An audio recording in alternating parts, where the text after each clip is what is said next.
Hello बच्चों, उम्मीद है आप सभी बहुत बहुत बहुत अच्छे होंगे। Okay, so after summer vacation let's start the next chapter that is from physics and the name of the chapter is motion. Okay, motion कोई नया टर्म नहीं है आपके लिए। In class 7th you have gone through the basic idea of motion. Okay, so let's see what points we are going to discuss in this chapter. So first, motion, its definition and types. Types, what are the types of motion? Uniform motion and non-uniform motion. Okay, we will see what are these. Then the concept of distance and displacement, concept of speed and velocity, graphical representation of motion and acceleration. Okay, this is an important physical quantity. These distance, displacement, speed, velocity, acceleration, these are the important physical quantities. Okay, and then equations of motion, very important. Three basic equations of motion जो कि motion को पूरी तरह से define करती है, relation बताती है डिफरेंट फिजिकल क्वांटिटीज़ में, उसके बारे में बात करेंगे। And special case of motion that is circular motion. ये सारी बातें इस चैप्टर में होने वाली हैं। इस वीडियो में आज हम लोग मोशन, उसके types, uniform non uniform motion, distance displacement, speed and velocity and graphical representation of motion, ये पॉइंट्स हम डिस्कस करेंगे। और बाकी जो equations of motion and circular motion है, this we will discuss in next video. Okay, so let's start. Let's see what the motion is. Okay, so this is not a new term for you. So motion, how can you define motion? Motion is the change in position of a body with time. Okay, change in the position with respect to time is called motion. Okay, if throughout the time the position of body does not change at all, अगर body की position change नहीं होती है, इसका मतलब है कि उसमें मोशन नहीं हो रहा है, ज़ीरो मोशन है उसका, इट इज़ स्टैटिक और stationery. But if the position of any body changes with respect to time, that we can say that the body is in motion. Okay, motion can be described in terms of the distance moved or the displacement. Okay, particular time में कितना distance या displacement cover किया है, उसके accordingly हम motion को define करते हैं. अब डिस्टेंस और डिस्प्लेसमेंट क्या है, let's see. Distance moved, it is the actual distance. Distance is the actual length of the path travelled by a body. Okay, एक बॉडी है जो एक्चुअली उसने कितना डिस्टेंस ट्रेवल किया है, उसका लेंथ क्या है, that is called motion, distance. Okay, अगर इस स्केल पर हम देखें तो suppose the body is moving from here the zero to this point B. Okay, so what we can say that the distance of the body, the distance covered is 35 units. Okay, whatever here is the unit is kilometer, so it is 35 kilometer. Or if we see from O to A, then the distance from O to A is 60 kilometers. Okay, but what is the displacement? Displacement is the length of the shortest path traveled by a body from its initial position to its final position. Okay, this is the basic difference between distance and displacement. Distance में body ने कितना travel किया है वो total length count की जाती है, but displacement में पाथ की लेंथ काउंट नहीं की जाती है. इनिशियल पोजीशन मतलब कहाँ से मोशन स्टार्ट हुआ है, and final position body ultimately कहाँ पर आकर रुक गई है. इस इनिशियल पोजीशन और फाइनल पोजीशन के डिफरेंस को ही डिस्प्लेसमेंट कहते हैं. ओके, फॉर एग्जांपल अगर इस स्केल में हम देखें, अगर एक body first it moves from O to B, then it has covered 35 kilometers. Then it again moved from B to A, then it again covered these 25 kilometers. Okay, and if it comes from A to C, अगर body यहाँ से ए से B पर गई, B से ए पर गई और ए से वापस सी पर गई है, ओके, तो इस केस में अगर हम डिस्टेंस देखेंगे तो ए से बी पर गई दैट इज 35, और बी से फिर ओ से बी पे गई 35, बी से फिर ए पे गई, तो टोटल डिस्टेंस हो गया 60, and again it came from A to B, then again it has travelled 25 kilometres more, okay, so 60 + 25 that is 85 kilometres. और अगर सी पर आ गई है वो, तो टोटल डिस्टेंस कवर्ड 60 ये हो गया, और यहाँ पर आ गई 35 किलोमीटर ये हो गया, तो टोटल 95 किलोमीटर डिस्टेंस हो गया, ओके। लेकिन अगर इस तरह से बॉडी जाकर सी पर आ गई है, तो इसका डिस्प्लेसमेंट अगर हम देखेंगे तो इनिशियल पोजीशन क्या था उसका ओ, फाइनल पोजीशन क्या है उसका 25 kilometre away from O, so total displacement is the length of this OC, so it is 25 kilometer. I think you have got what is the difference of distance and displacement. Distance में object जितना travel करेगा, यहाँ से यहाँ गया, यहाँ से यहाँ गया, वापस सी पर आ गया, तो सारा डिस्टेंस जो जो उसने ट्रेवल किया है वो कैलकुलेट होगा, है ना। मतलब गाड़ी के व्हीकल का जो ओडोमीटर है उसकी रीडिंग डिस्टेंस बताती है हमेशा, okay.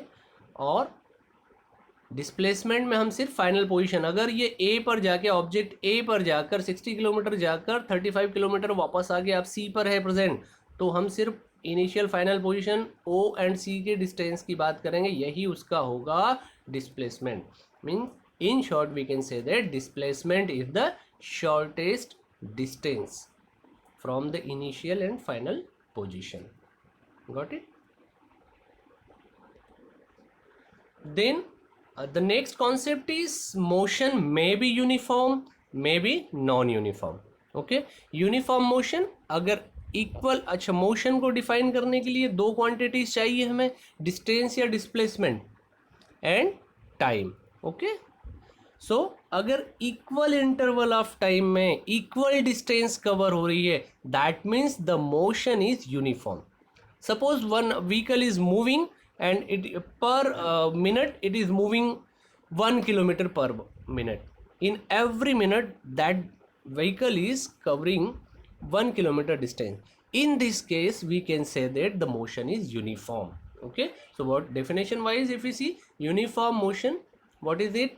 If a body travels equal distances in equal interval of time, it is said to be in uniform motion। ये ध्यान रखिए, इक्वल डिस्टेंसेस कवर कर रही है इक्वल इंटरवल ऑफ टाइम में, तो इसको यूनिफॉर्म मोशन कहेंगे। Non uniform motion, if a body travels unequal distances in equal interval of time, then it is said to be in non uniform motion, okay. Suppose some vehicle is, जैसे हम बात कर रहे थे कि कोई vehicle अगर हर 1 मिनट में 1 किलोमीटर मूव कर रहा है, मीन 60 किलोमीटर पर आवर की स्पीड से हर मिनट में वो स्पीड सेम है, तो इसको हम कहेंगे uniform motion, okay.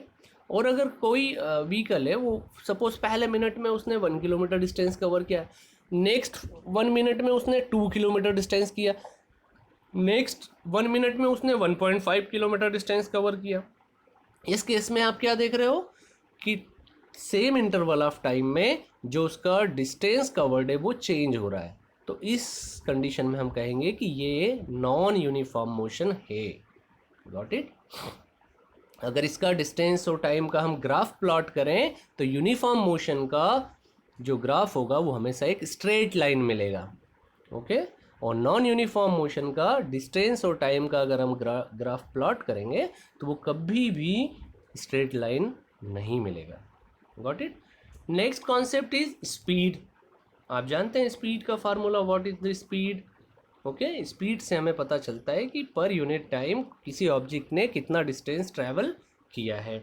So speed of a body is the distance travelled by the body in unit time, okay. Distance travelled by the body in unit time is called its speed, and the mathematical formula is speed equals to distance upon time. जितना total distance covered हुआ है उसको time से divide कर दो तो speed निकल आएगा। इसको सिंबॉलिकल फॉर्म में v equals to s, distance को एस से डिनोट करते हैं, v equals to s upon t, okay. SI unit of speed is metre per second, इसको मीटर ऑब्लिक सेकेंड या मीटर सेकेंड इनवर्स दोनों सेम है, किसी भी तरह से लिख सकते हैं, इसका ऐसा यूनिट है metre per second. Since speed has only magnitude it is a scalar quantity. अभी लास्ट एग्जांपल में हमने देखा है ना कि किसी भी डायरेक्शन में मूवमेंट हो वो ऐड ही होगा, मतलब स्पीड में कोई डिस्टेंस में जो डिस्टेंस ऐड ही होगी, तो मीन्स स्पीड जो है वो उसमें डायरेक्शन का कोई मतलब नहीं है, ये एक स्केलर क्वांटिटी। ओके, क्वांटिटी दो तरह की होती हैं, जिन क्वांटिटीज़ में मैग्नीट्यूड और डायरेक्शन दोनों हो उन्हें वेक्टर क्वांटिटीज़ कहा जाता है, और जिन क्वांटिटीज़ में those physical quantities having only magnitude no direction, these kind of quantities are called scalar quantities. तो ध्यान रखिए स्पीड जो है वो स्केलर क्वांटिटी है, क्योंकि इसमें डायरेक्शन का डायरेक्शन को कंसिडर नहीं किया जाता, इसमें डायरेक्शन नहीं होती है। Then another concept is average speed. आप जानते हैं कोई भी आप व्हीकल ले लो या कोई भी हमारा मोशन हो, किसी भी बॉडी का मोशन हो, वो थ्रू आउट द टाइम हम कह सकते हैं कोई व्हीकल अगर मूव कर रहा है तो 1 किलोमीटर में suppose it is covering 40 kilometre distance, तो उसका स्पीड हो जाएगा 40 किलोमीटर पर आवर। पर टाइम के हर एक फ्रैक्शन में उसका ये सेम स्पीड निकल कर नहीं आता है। ओके, इस टाइम फ्रेम में उसने किसी पर्टिकुलर टाइम इंटरवल में ज़्यादा स्पीड होती है, किसी में कम होती है। तो यहाँ पर एक कॉन्सेप्ट आता है जो जनरली यूज़ होता है, that is average speed. Means through out the time कितना डिस्टेंस कवर्ड हुआ है उसको टोटल टाइम टेकन से डिवाइड कर देना है। सो जो निकल के आएगा दैट इज़, एक्चुअली हम कॉमनली उसको स्पीड कह देते हैं, but that is average speed. Okay, so the formula of average speed is total distance traveled divided by time taken. Okay, so what is average speed? It is the ratio of the total distance traveled to the total time taken. Okay, then speed में अगर direction को involve कर लिया जाए तो एक नई physical quantity बनेगी, that is velocity.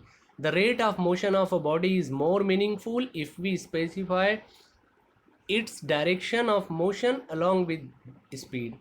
The quantity which specifies both the direction of motion and speed is velocity. Okay, the physical quantity having both the magnitude and direction are vector, so velocity जो है वो vector quantity है।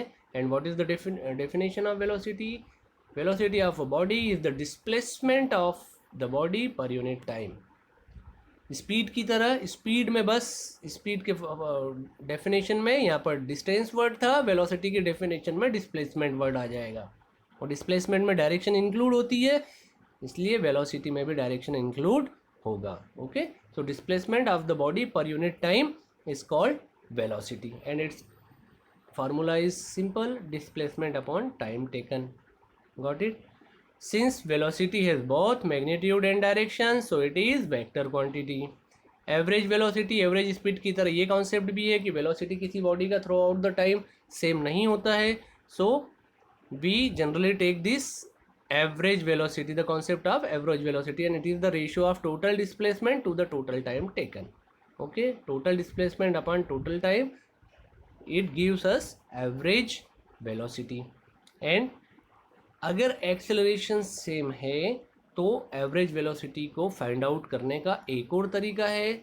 अगर velocity change हो रहा है तो initial velocity जिससे किसी बॉडी ने ट्रैवल करना स्टार्ट किया था, एंड फाइनल वेलोसिटी वो वेलोसिटी जिस पर किसी बॉडी ने अपना मोशन स्टॉप कर दिया है, फाइनल वेलोसिटी। ओके, सो इन दोनों का अगर एवरेज ले लिया जाए, means initial velocity final velocity को ऐड करके 2 से डिवाइड कर दिया जाए, तब भी एवरेज वेलोसिटी निकल कर आ जाती है। Okay, it is also the mean of initial and final velocity. So average velocity is equals to initial velocity plus final velocity divided by 2। Initial velocity को ध्यान रखिए, ये सिंबल्स यही सिंबल्स यूज़ होंगे हमेशा। इनिशियल वेलोसिटी को u से denote करते हैं, फाइनल वेलोसिटी को वी से डिनोट करते हैं। V means final velocity, u means initial velocity. किसी को प्रॉब्लम हो तो ये समझ लीजिए, सपोज बाइक ने चलना शुरू किया, द स्पीड वाज 0, जब मोशन स्टार्ट ही हो रहा है दैट मीन्स उसका स्पीड कैसा था, 0। और जब लास्ट में हमने किसी सपोज हम देख रहे हैं कि एयरफोर्स गेट से वो जब निकली, उस वक्त उसका स्पीड था 20 किलोमीटर पर आवर। तो यहाँ पर जब बाइक स्कूल से स्टार्ट हुआ है तो उसका स्पीड 0 था, मीन्स ये क्या हो गया, उसका इनिशियल वेलोसिटी उसका 0 था। और जब जिस वक्त वो उसने गेट क्रॉस किया उस वक्त उसका वेलोसिटी 20 किलोमीटर पर आवर था। तो वहाँ पर उसका फाइनल वेलोसिटी, क्योंकि हमने फाइनल पॉइंट वो लिया है जो गेट पर किस वक्त क्रॉस किया, तो फाइनल वेलोसिटी होगी उसकी 20। इस तरह से अगर एवरेज वेलोसिटी देखना है तो इसका मीन निकाला जा सकता है। तो हम ये कह सकते हैं कि पूरे इस दौरान स्कूल से गेट तक जाने के पूरे टाइम में जो एवरेज वेलोसिटी था बाइक का, that was 0 + 20 divided by 2, that is 10 kilometre per hour के स्पीड से वो ये उसका एवरेज स्पीड हो गया। ठीक है। हाँ, यहाँ पर कंडीशन ये है कि एक्सेलरेशन जो स्पीड में वेरिएशन आ रहा है, जो चेंज आ रहा है, वो through out the time same होगा, तभी ये फार्मूला वर्क करेगा। चलो आगे देखेंगे इसके बारे में। Okay, speed and velocity both have the same units, metre per second, दोनों की यूनिट्स क्या है, सेम है। Okay, now rate of change of velocity, जैसे हमने देखा था वेलोसिटी और स्पीड जो है ये हमेशा कांस्टेंट नहीं होती है, सेम नहीं होती है, इसमें चेंजेस आते हैं। ओके, तो ये चेंजेस आ रहे हैं मतलब उसमें वेरिएशन हो रहा है, एंड दिस वेरिएशन स्पीड या वेलोसिटी में चेंज होना, इसे कहते हैं acceleration. Okay, let's see, during uniform motion of a body in a straight line the velocity remains constant with time. Uniform motion में जो वेलोसिटी है वो कांस्टेंट रहेगी, सेम रहेगी। In this case the change in velocity at any time interval is 0। Got it. Uniform motion है मतलब एक ही velocity में, एक ही स्पीड में बॉडी मूव कर रही है, तो इस केस में कोई वेरिएशन ही नहीं है। तो इस केस में जो चेंज इन वेलोसिटी है वो क्या होगा, 0 होगा हर टाइम में। Got it. But non uniform motion में क्या होगा, during non uniform motion the velocity changes with time. In this case the change in velocity at any time interval is not 0, है ना। नॉन यूनिफॉर्म मोशन मतलब velocity change हो रही है, तो चेंज इन वेलोसिटी कभी भी 0 नहीं होगा, कुछ भी प्लस माइनस में आएगा, या तो वेलोसिटी इंक्रीज होगी या वेलोसिटी डिक्रीज होगी। Got it. The quantity which specified change in velocity is called acceleration. अब वेलोसिटी में कितना चेंज आया, सपोज फर्स्ट मिनट में 2 मीटर पर सेकेंड था, नेक्स्ट मिनट में 3 मीटर पर सेकेंड हो गया स्पीड, तो यहाँ पर वेलोसिटी में क्या चेंज आया, 1 मीटर पर सेकेंड का। तो ये क्या शो करेगा, और कितने टाइम में ये चेंज आया, 1 सेकेंड में आया। तो 1 मीटर पर सेकेंड का जो चेंज आया वेलोसिटी में इन टाइम 1 सेकेंड, ये उसका हो जाएगा एक्सीलरेशन। ओके, तो एक्सीलरेशन का डेफिनेशन देखिए, acceleration is the change in velocity of a body per unit time. Simple सा वन लाइनर डेफिनेशन है, change in velocity of a body per unit time is called acceleration. और इसको specifically हम कह सकते हैं the rate of change of velocity. Rate का मतलब ही हुआ डिवाइडेड बाय टाइम, जिस भी टर्म में रेट लग जाता है वहाँ डिवाइडेड बाय टाइम हो गया। Rate of change of velocity, velocity change होने का जो रेट है पर टाइम, कितना वेलोसिटी चेंज हो रहा है, उसके मेजरमेंट को कहेंगे एक्सीलरेशन। ओके, और पर यूनिट टाइम कितना डिस्टेंस या डिस्प्लेसमेंट कवर हो रहा है, उसको कहेंगे स्पीड या वेलोसिटी। आगे बात समझ में, स्पीड, वेलोसिटी एंड एक्सेलरेशन तीनों का वन लाइनर डेफिनेशन है, बस एक एक टर्म को हटा देना है। स्पीड का डेफिनेशन हो गया change in distance covered in unit time. Velocity का हो गया displacement covered in unit time. और एक्सेलरेशन का हो गया change in velocity of a body per unit time. Got it. Acceleration का मैथमेटिकल फार्मूला देखिए, change in velocity divided by time. If the velocity of a body changes from initial value u to final value v in time t, the acceleration can be calculated as. थोड़ा सा याद कीजिए, u क्या है, initial velocity जिससे किसी body ने motion start किया था। v क्या है, फाइनल वेलोसिटी, उस टाइम के लास्ट में जो वेलोसिटी अटेन कर लिया था बॉडी ने, दैट। तो एक्सेलरेशन क्या होगा, v final velocity minus u that is initial velocity, मतलब वेलोसिटी का डिफरेंस डिवाइडेड बाय टाइम। यही होगा rate of change of velocity, कि वेलोसिटी में कितना चेंज आया और डिवाइडेड बाय वो चेंज कितने टाइम में आया। Got it. So and the SI unit of acceleration is metre per square second, metre per square second. Okay, second में स्क्वायर क्यों लग गया? थोड़ा सा कभी कभी लॉजिकली है ना, सोचा भी कीजिए. एक्सेलरेशन में हम क्या देख रहे हैं? Rate of change of velocity. ऊपर क्या है? न्यूमरेटर में वेलोसिटी ही आएगा, फाइनल में माइनस इनिशियल वेलोसिटी, तो कोई वेलोसिटी का फिगर आएगा, उसका यूनिट क्या है? Metre per second. ओके, और नीचे क्या है? डिवाइडेड बाय टाइम, तो ये भी हो गया सेकेंड इनवर्स. तो डिनोमिनेटर में सेकेंड का स्क्वायर हो जाएगा, टाइम डिनोमिनेटर में 2 बार आ गया है ना. इसलिए एक्सेलरेशन का जो यूनिट होगा ऐसा unit, that is metre per square second. यहाँ पर भी फिर एक्सेलरेशन दो तरह से हो सकता है, uniform and non uniform acceleration. If the change in velocity is equal in equal interval of time, then it is uniform acceleration. अगर equal interval of times same time में same amount velocity का change हो रहा है तो इसे हम uniform acceleration कहेंगे. non uniform acceleration, if the change in velocity is unequal in equal interval of time, it is non uniform acceleration. ठीक है, अगर same time में अलग अलग वेलोसिटी चेंज हो रही है तो इसको हम नॉन यूनिफॉर्म एक्सेलरेशन कहेंगे. थोड़ा सा समझ में आया?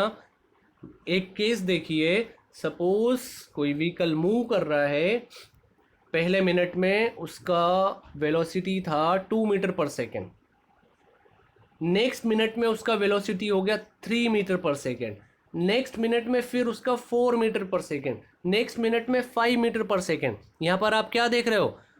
हर एक मिनट में उसका वेलोसिटी कितना चेंज हो रहा है? 1 मीटर पर सेकेंड का डिफरेंस हो रहा है. तो equal interval of time, that is 1 minute में उनका वेलोसिटी कितना चेंज हो रहा है? 1 मीटर पर सेकेंड. मतलब हर टाइम में इक्वल चेंज आ रहा है. वेलोसिटी इक्वल नहीं है, ये ध्यान रखिए. वेलोसिटी में जो चेंज आ रहा है वो सेम आ रहा है कि 2 मीटर पर सेकेंड था, फिर 3 हो गया, फिर 4 हो गया, फिर 5 मीटर पर सेकेंड हो गया.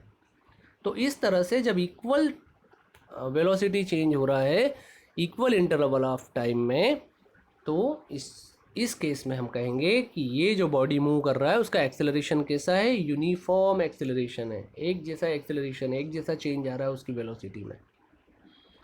On the other hand, if we consider another case that a body is moving in first minute with the velocity 2 meter per second, okay, next minute में उसका स्पीड हो गया 3 मीटर पर सेकेंड, नेक्स्ट में उसका speed हो गया 5 metre per second, next minute में उसका स्पीड हो गया 8 metre per second, next minute में उसका स्पीड हो गया कम होकर 5 मीटर पर सेकेंड. मीन्स यहाँ पर रैंडम चेंज आ रहा है, कोई इक्वल चेंज नहीं आ रहा है हर एक मिनट में. मतलब इक्वल इंटरवल ऑफ टाइम में अगर वेलोसिटी में सेम चेंज नहीं आ रहा है तो वहाँ पर जो एक्सेलरेशन होगा वो नॉन यूनिफॉर्म एक्सेलरेशन होगा. ठीक है, इसी तरह से एक्सेलरेशन जीरो हो सकता है, पॉजिटिव हो सकता है, नेगेटिव हो सकता है. जीरो एक्सेलरेशन कब होगा?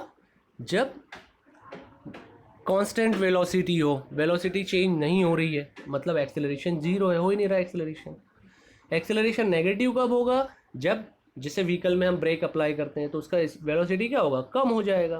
तो वेलोसिटी कम हो रहा है मतलब नेगेटिव एक्सेलरेशन है, इसको रिटार्डेशन भी कहते हैं. अगर वेलोसिटी इंक्रीज हो रहा है तो इस केस में एक्सेलरेशन पॉजिटिव होगा, मतलब वेलोसिटी बढ़ रही है. Got it? अब नेक्स्ट टाइम हम देखेंगे नेक्स्ट वीडियो में ग्राफिकल रिप्रेजेंटेशन ऑफ मोशन. इस अभी हमने कुछ 3-4 बेसिक क्वांटिटीज़ की बात की है. Definition of motion, concept of speed and velocity, concept of distance and displacement. इनके डिफरेंसेस एग्जाम में कई बार पूछे जाते हैं. बेसिक नॉलेज आपको इसका होना चाहिए. स्पीड और वेलोसिटी में क्या डिफरेंस है, डिस्टेंस और डिस्प्लेसमेंट में क्या डिफरेंस है, and the concept of acceleration, types of acceleration, uniform and non uniform, positive negative acceleration. Okay, ये सब आप लर्न कीजिए. नेक्स्ट वीडियो में फिर हम आगे बात करेंगे. Okay, good day.